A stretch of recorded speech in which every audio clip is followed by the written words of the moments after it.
Hello दोस्तों, कैसे आप सब। तो आज 1 फरवरी है और आज का हम लोग करंट अफेयर पढ़ेंगे। जैसे डेली पढ़ते हैं, ये दूसरा महीना मतलब 2023 का एक महीना खत्म हो चुका है। अब 11 महीना और बचा है। आने वाले एग्जाम के लिए हम लोग को तैयार रहना है, ठीक है। तो आज 1 फरवरी है और आज का हम लोग का करंट अफेयर पढ़ेंगे। जैसे डेली पढ़ते हैं, ये जो करंट अफेयर है किस एग्जाम के लिए महत्वपूर्ण है अगर जानना हो तो भारत का कोई भी एग्जाम देते हैं जिसमें करंट अफेयर पूछा जाता है उसके लिए यह महत्वपूर्ण साबित होगा। जैसे यूपीएससी का कोई एग्जाम हो, वनडे एग्जाम हो, जैसे कि एनडीए का एग्जाम हो, सीडीएस का एग्जाम हो, सीएपीएफ का एग्जाम हो, ईपीएफओ का एग्जाम हो, पीसीएस का एग्जाम हो, जैसे कि यूपी का पीसीएस होता है, बिहार का होता है, एमपी का होता है, राजस्थान का होता है और भी पीसीएस होता है झारखंड का, जिसमें हम लोग जानते हैं कि 30 से 35 क्वेश्चन क्या होता है करंट अफेयर का ही पूछा जाता है। इतना कर कर अगर डेली जाते हैं तो आपको एक भी क्वेश्चन छूटने की चांस ना होगा। बैंक का कोई भी एग्जाम दीजिए, एसएससी का कोई एग्जाम दीजिए, रेलवे का जो आने वाला सारा एग्जाम है उसके लिए 100% महत्वपूर्ण साबित होगा। और भी जो कम्पिटिटिव एग्जाम है एलआईसी का जैसे हो रहा है, होने वाला है, और भी जो एग्जाम होगा उसके लिए यह क्या होगा, महत्वपूर्ण साबित होगा। वीडियो अच्छा लगेगा तो क्या करना है, लाइक करना है, कमेंट करना है, शेयर करना है, सब्सक्राइब करना है, बेल आइकन को दबा के रखिएगा ताकि आपके पास नोटिफिकेशन टाइम पे पहुंचता रहे। ठीक है, तो चलिए पहला क्वेश्चन शुरू करते हैं कि खेलो इंडिया यूथ गेम का 5वां संस्करण होने वाला है, वो किस राज्य में होगा ये आपको बताना है। तो पहला ऑप्शन है न्यू दिल्ली, दूसरा ऑप्शन है मध्य प्रदेश, तीसरा ऑप्शन है अरुणाचल प्रदेश और चौथा ऑप्शन है आपका महाराष्ट्र। तो इसका जो सही उत्तर क्या है, मध्य प्रदेश में होगा, ठीक है। और चौथा कहाँ हुआ था, तो हरियाणा में हुआ था, ठीक, 2022 में। और खेलो इंडिया यूथ गेम है जो 5वां संस्करण है 30 जनवरी को मध्य प्रदेश में शुरू हुआ है। अभी भोपाल के टीटी नगर स्टेडियम में आयोजन का उद्घाटन हुआ है, ठीक है। ये मध्य प्रदेश का 8 अलग अलग शहरों में क्या होगा, आयोजन होगा। पहला अगर देखना हो तो कौन कौन सा शहर में होगा, तो भोपाल में होगा, इंदौर में होगा, जबलपुर में होगा, ग्वालियर में होगा, उज्जैन में होगा, महेश्वर में होगा, मंडाला में होगा और बालाघाट में होगा। चौथा खेलो इंडिया यूथ गेम के बारे में जाने तो ये 4 से 13 जून तक, 4 जून से 13 जून तक चला था। कहाँ पे, पंचकुला हरियाणा में। और कुछ गेम जो था चंडीगढ़ में खेला गया था जो हरियाणा और पंजाब का राजधानी है, ठीक है, याद रखिएगा। चलिए अगला है कि G20 शिखर सम्मेलन अभी हो रहा है इंडिया में, उसका रोजगार कार्य समूह कहाँ पे बैठक का आयोजन किया जाएगा ये आपको बताना है। पहला ऑप्शन है मुंबई, दूसरा ऑप्शन है रायपुर, तीसरा ऑप्शन है अहमदाबाद और चौथा ऑप्शन है जोधपुर है। तो इसका जो सही उत्तर क्या है, राजस्थान के जोधपुर में होगा, ठीक है। तो राजस्थान के जोधपुर में यह बैठक होगा। कब से कब तक होगा, तो 2 फरवरी से 4 फरवरी के बीच में यह बैठक होगा। इस बार का G20 का जो बैठक है कौन कर रहा है आयोजन, इंडिया कर रहा है। उसमें कितना देश है, तो 19 देश है और एक क्या है, यूरोपियन यूनियन है, ठीक। यूरोपियन यूनियन में अभी कितना सदस्य है, तो 27 से पहले 28 था और यूके इसमें से अलग हो गया, मतलब ब्रिटेन जो था इसमें से अलग हो गया है, ठीक। भारत जो है 19 देशों और यूरोपियन यूनियन का तो कर ही रहा है मेजबानी, साथ में 9 अतिथि देश है और 9 क्षेत्रीय अंतर्राष्ट्रीय संगठन भी है। सबको मिलाकर 73 से अधिक प्रतिनिधि इसमें भाग लिए हुए हैं और इसका मेजबानी भारत अभी कर रहा है, ठीक है, इतना याद रखिएगा। तो यूरोपियन यूनियन के बारे में याद रखना है कि अभी कितना है कंट्रीज में, तो 27 है, पहले कितना था, 28 था। जो एक ब्रिटेन जो है, यूके जो था जिसको बोलते हैं यूनाइटेड किंगडम, वो अभी अलग हो चुका है, ठीक, अभी 27 बचा हुआ है। चलिए अगला क्वेश्चन क्या है कि 5 से 7 फरवरी 2023 तक G20 energy transition working group की बैठक कहां पर आयोजित किया जाएगा ये आपको बताना है। पहला ऑप्शन है आपका मुंबई, दूसरा है बेंगलुरु, तीसरा है आपका हैदराबाद और चौथा है दिल्ली। तो इसका जो सही उत्तर क्या है, बी है, बेंगलोर है, ठीक है, याद रखिएगा। भारत के अध्यक्षता में जो G20 हो रहा है उसका जो G20 का एनर्जी ट्रांजिशन वर्किंग ग्रुप का जो बैठक है 5 से 7 फरवरी के बीच बेंगलुरु मतलब कर्नाटका में होगा। इसके साथ ही इसमें 9 विशेष आमंत्रित देश है। इसमें कौन कौन है भाई, तो बांग्लादेश है, मिस्र है, मॉरिशस है, नीदरलैंड है, नाइजीरिया है, ओमान है, सिंगापुर है, संयुक्त अरब अमीरात है और स्पेन है। ये सब देश को तो याद नहीं रखिएगा लेकिन कम से कम कितना देश है ये जरूर याद रखिएगा, 9, ठीक। और कहाँ पे हुआ है, तो बेंगलोर में कर्नाटका में हुआ है एनर्जी ट्रांजिशन वर्किंग ग्रुप का बैठक, इतना याद रखिएगा। और वीडियो अच्छा लगेगा तो लाइक कमेंट शेयर सब्सक्राइब करते रहिएगा।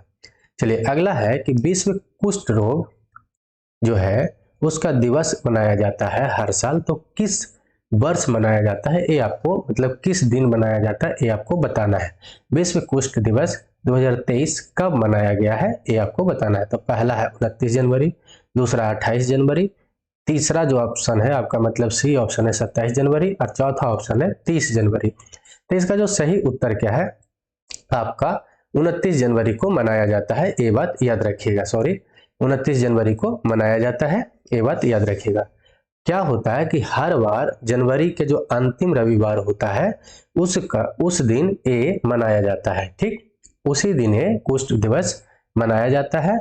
और इसके किस लिए मनाया जाता है, तो इसको जागरूकता फैलाना है लोगों में कि ये सटने से नहीं होता है कुष्ठ रोग का, ये सब उष्णकटिबंधीय एक रोग है, जहाँ गर्मी होता है पड़ता है वहां पर ये होता है, और इसको मल्टी ड्रग थेरेपी से ठीक भी किया जा सकता है, इलाज करना संभव भी है। ठीक है, तो इस बार कब मनाया गया है, तो 29 जनवरी को मनाया गया है। क्यों? क्योंकि 29 जनवरी को लास्ट रविवार था जनवरी का, ठीक। और हर साल क्या होता है कि विश्व कुष्ठ दिवस जो होता है अंतिम रविवार को मनाया जाता है जनवरी महीना का, और अंतिम जनवरी कब था, तो 29 जनवरी को था, इसी दिन इसीलिए मनाया गया है। इस बार का जो थीम है, मतलब विषय क्या है कि act now end leprosy. Leprosy का मतलब होता है कुष्ठ, ठीक है, कुष्ठ रोग होता है उसी को बोला जाता है। कुष्ठ रोग के बारे जागरूकता बढ़ाना है कि यह एक मात्र अपेक्षित उष्णकटिबंधीय रोग है और कुछ नहीं है। बहुत सारे लोग दूर हटते हैं इसको लिए, महात्मा गांधी भी बोले थे कि ऐसा कुछ नहीं है इसमें, ठीक है। तो ये बात याद रखिएगा, महात्मा गांधी भी इसके प्रति बहुत ज्यादा उजागर करने के लिए सोचे थे और किए भी थे बहुत काम इस पे, ठीक। तो अगला जो क्वेश्चन है कि 30 जनवरी को शहीद दिवस किस की पुण्यतिथि पर मनाया जाता है, और एक तो और भी मनाया जाता है वो तो बताएंगे ही, लेकिन ये कब मनाया जाता है, किनके लिए 30 जनवरी को शहीद दिवस पुण्यतिथि किनका है उसके लिए मनाया जाता है। तो पहला ऑप्शन है इंदिरा गांधी, दूसरा है जवाहरलाल नेहरू, तीसरा है आपका लाला लाजपत राय, और चौथा है आपके महात्मा गांधी। तो इसका सही उत्तर क्या है, एमजी गांधी, महात्मा गांधी के मतलब इसी दिन नाथूराम गोडसे ने मार दिया था और इसी के लिए शहीद दिवस मनाया जाता है, ठीक है। नाथूराम गोडसे ने महात्मा गांधी को 30 जनवरी 1948 को मार दिया था, और इसी के लिए आज का दिन मतलब 30 जनवरी जो खत्म हुआ उस दिन क्या होता है, शहीद दिवस मनाया जाता है। एक दिन और शहीद दिवस मनाया जाता है आपका 23 मार्च का। 23 मार्च को जानते हैं हम लोग कि भगत सिंह, राजगुरु और सुखदेव को फांसी पर चढ़ा दिया गया था। उन्हीं के श्रद्धांजलि में क्या हुआ कि शहीद दिवस के रूप में भी मनाया जाता है। 23 मार्च 1931 को इनको फांसी पर चढ़ाया गया था, 3 व्यक्ति को, ठीक है, जो सबसे बहुत ज्यादा इंपॉर्टेंट भी थे उस समय, अगर रहते तो जल्दी ही कुछ हो जाता, तो ये बात याद रखिएगा, ठीक है। महात्मा गांधी के बारे में अगर जाने तो इनका जन्म जो हुआ था 2 अक्टूबर 1869 में पोरबंदर गुजरात में हुआ था। 1817 का चंपारण सत्याग्रह से महात्मा गांधी जुड़े थे और इनका पहला सत्याग्रह था जो बिहार में था, ठीक है। 3 कठिया योजना पे, मतलब नील के खेती के लिए किसानों के लिए तंग किया जाता था, मतलब कि 1 बीघा में 20 कट्ठा होता है, तो उसमें क्या होता था कि 3 कट्ठा पे नील का खेती करना अनिवार्य था बिहार के लोगों को। तो इसी के लिए चंपारण जो है, चंपारण में गए, चंपारण के किसान को परेशानी था और इसी के लिए पहला सत्याग्रह गांधी जी किए। राम कुमार शुक्ल जो थे उनको बुलाए थे, ठीक है, ये बात याद रखिएगा, राजकुमार शुक्ल थे वो बुलाए थे। और भी इनके बारे में जाने कि दिसंबर 1920 में नागपुर कांग्रेस जो अधिवेशन हुआ था उसमें असहयोग आंदोलन अपनाया गया था, ये भी बात याद रखिएगा। इनका एकमात्र कांग्रेस का अधिवेशन जो किए थे 1924 का किए थे, वो बेलगांव का अधिवेशन था, ये भी इंपॉर्टेंट है, ये भी याद रखिएगा। इनका कुछ लेख था लिखा हुआ, हिंद स्वराज, सत्य की ओर मेरे प्रयोग, आत्मकथा जो था इनके द्वारा पुस्तक लिखा गया था, ये बात याद रखिएगा। इतना इनके बारे में, महात्मा गांधी के बारे में। चलिए अगला है कि किसे भारतीय वायुसेना का उप प्रमुख नियुक्त किया गया है, तो ये आपको बताना है। इनमें से पहला ऑप्शन है अमरप्रीत सिंह, दूसरा है संदीप सिंह, तीसरा है एयर मार्शल एपी सिंह और चौथा है आरपी सिंह। तो इसका जो सही उत्तर क्या है, एयर मार्शल एपी सिंह। ठीक है, मतलब सी ऑप्शन सही है।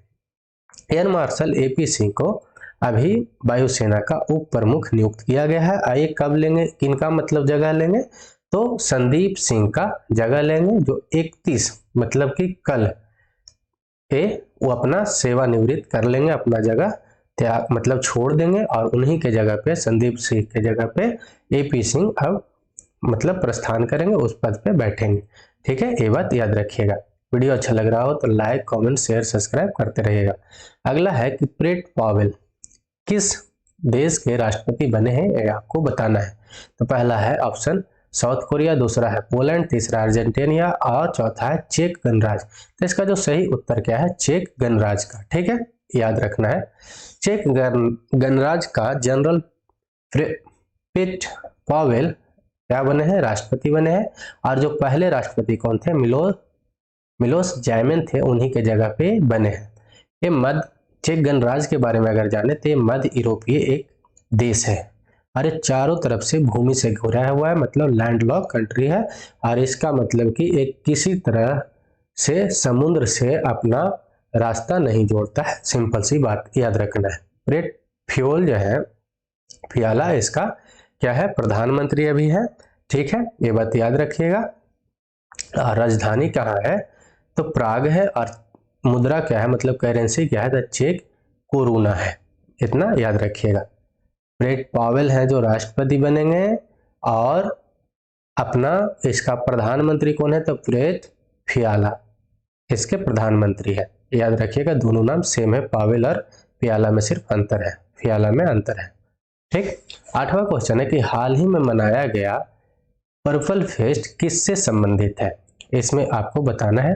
तो एडिस से, ट्रांसजेंडर से, महिलाओं से या दिव्यांगजन से। तो इसका जो सही उत्तर क्या है, डी है, दिव्यांगजनों से है, जुड़ा हुआ है पर्पल फेस्ट। पर्पल फेस्ट का जो है, इसको कहाँ मनाया गया, गोवा में मनाया गया है। पर्पल फेस्ट जो है दिव्यांगों के समाज के मुख्य धारा में जोड़ने के प्रयास करेगा, ये बात याद रखिएगा। पर्पल फेस्ट, ठीक। पर्पल जो फेस्ट है, मतलब बैगनी जो कलर है, इसमें बैगनी कलर जो दिया गया है, मतलब पर्पल मतलब बैगनी को विकलांगता से जोड़ा गया है, और विकलांग लोगों को व्यापक समुदाय में योगदान को दर्शाता भी है, ये बात याद रखिएगा, सिंपल सी बात में। ठीक है, अगला है कि केन बेतवा नदी लिंक परियोजना के बारे में निम्नलिखित कथनों पर विचार करें। ये बहुत ही न्यूज में है, और न्यूज में बहुत दिन से भी है, तो इसलिए इस पर क्वेश्चन बनाना जरूरी है। ठीक है, तो इसके बारे में आपको बताना है। दो नदी है, केन और बेतवा, इसके मतलब मध्य प्रदेश और उत्तर प्रदेश दोनों राज्य मिलकर इस पर परियोजना बना रहा है, नदी लिंक परियोजना बना रहा है, इसके बारे में आपको बताना है। तो ये जो पहला ऑप्शन है, मतलब पहला इसमें स्टेटमेंट क्या है कि जोड़ने वाली नहर छतरपुर, टिकमगढ़, झांसी जिलों में से होकर गुजरेगी। दूसरा है कि लिंक एक नहर के रूप में केन नदी पर दौधन बांध से पानी मिलेगा, ये बात इसमें बताना है। तो क्या ऑप्शन एक सही है, क्या दोनों सही है, क्या दो सही है, या दोनों सही है, या एक भी सही नहीं है। तो इसका उत्तर क्या है, दोनों सही है। ठीक है, ये जो परियोजना है छतरपुर, टिकमगढ़ और झांसी जिलों से होकर गुजरेगा ही गुजरेगा। और ये जो लिंक परियोजना है, केन नदी पर दौधन बांध से पानी मिलेगा, ये बात याद रखिएगा। केन बेतवा नदी परियोजना जो है उत्तर प्रदेश में बुंदेलखंड जो है, वहां पे सूखा बहुत रहता है, इसी के लिए इस परियोजना को जोड़ा जा रहा है ताकि यहाँ पे पानी मिल सके। 176 किलोमीटर लंबी कनाल मतलब कि नहर खोद कर इसको केन और बेतवा नदी को जोड़ा जा रहा है, इतना याद रखना है। ठीक है, अगला क्वेश्चन क्या है कि हाल ही में सुर्खियों में रहा प्रहरी ऐप एक किससे संबंधित है। तो रेलवे सुरक्षा बल से, तटरक्षक बल से, या सीमा सुरक्षा बल से, या असम राइफल से। तो इसका जो सही उत्तर क्या है, सीमा सुरक्षा बल से है, मतलब बीएसएफ से है, ये बात याद रखिएगा। बीएसएफ से है। केंद्रीय गृह मंत्री और सहकारिता मंत्री जो अभी अमित शाह है, इसको क्या किए हैं, प्रहरी ऐप को लॉन्च किए हैं, ये बात याद रखिएगा। इस ऐप से क्या कर सकेंगे, जो जवान है बीएसएफ के, व्यक्तिगत मतलब खुद के लिए सेवा संबंधी जानकारी, आवास, आयुष्मान और CF मतलब छुट्टी के लिए भी अपना जानकारी प्राप्त कर सकेंगे। और दूसरा, गृह मंत्रालय के पोर्टल से भी जोड़ेगा ये ऐप। ये बात याद रखिएगा कि गृह मंत्रालय अभी क्या क्या बात किया है, किस बारे में काम कर रहा है, इस सारे बात को लिए जोड़ेगा भी प्रहरी ऐप। ये बात याद रखना है। अगला क्वेश्चन है, और ये लास्ट क्वेश्चन भी होगा, कि हाल ही में चर्चा में रही समक्का और सरलामा यात्रा का संदर्भ निम्नलिखित इस कथनों मतलब दिया गया कथन है, उसके में से सत्य कथन आपको खोजना है, ये बात आपको बताना है। तो ये जो है यह एशिया का सबसे बड़ा जनजातीय महोत्सव है, पहला ऑप्शन है। दूसरा है, इसका आयोजन प्रत्येक वर्ष किया जाता है, दूसरा ऑप्शन है। और तीसरा है, इसे तेलंगाना एवं समीपवर्ती राज्यों के कोया जनजातियों द्वारा आयोजित किया जाता है। तो इसका जो सही उत्तर है कौन है ये बताना है। इसमें पहला ऑप्शन में है 1 और 3, दूसरा है केवल 2 और 3, तीसरा है केवल 1 और 2 और चौथा है मतलब सारे सत्य है। तो इसका जो सही उत्तर क्या है, पहला है 1 और 3। प्रत्येक वर्ष नहीं मनाया जाता है, ये 2 वर्षों में एक बार मनाया जाता है, 2 वर्षों में एक बार। ठीक है, ये बात याद रखिएगा, ठीक ना। चलिए, ये जो है दोनों माता और अपना बेटी थे, ये बात याद रखिएगा। समक्का और सरलम्मा क्या थे, पुत्री और माँ थे, दोनों एक दूसरे के। और ये जो है काकतीय राजाओं के खिलाफ लड़ते हुए क्या हुए थे, वीर गति प्राप्त हुए थे। इन्हीं के लिए क्या हुआ कि ये पर्व हर साल मतलब हर 2 साल पे मनाया जाता है, ये बात याद रखिएगा। दोनों माता और पुत्री थे, ठीक, ये बात याद रखना है। यह तेलंगाना राज्य और तेलंगाना के जो निकटवर्ती राज्य में कोया जो जनजाति है वो मनाते हैं। और ये विश्व का सबसे बड़ा जनजातीय उत्सव भी है। ये दक्षिण भारत का कुंभ मेला भी कहा जाता है, क्योंकि भारत के कुंभ मेले के बाद सबसे ज्यादा जो श्रद्धालु उपस्थित होते हैं इसी में होते हैं। ठीक है, तो आज का तो इतना ही। वीडियो अच्छा लगा हो तो लाइक करना है, कमेंट करना है, शेयर करना, सब्सक्राइब करना, बेल आइकन को दबा के रखिएगा ताकि आपके पास नोटिफिकेशन पहुंचता रहे। तो चलिए ठीक है, जय हिंद, जय भारत।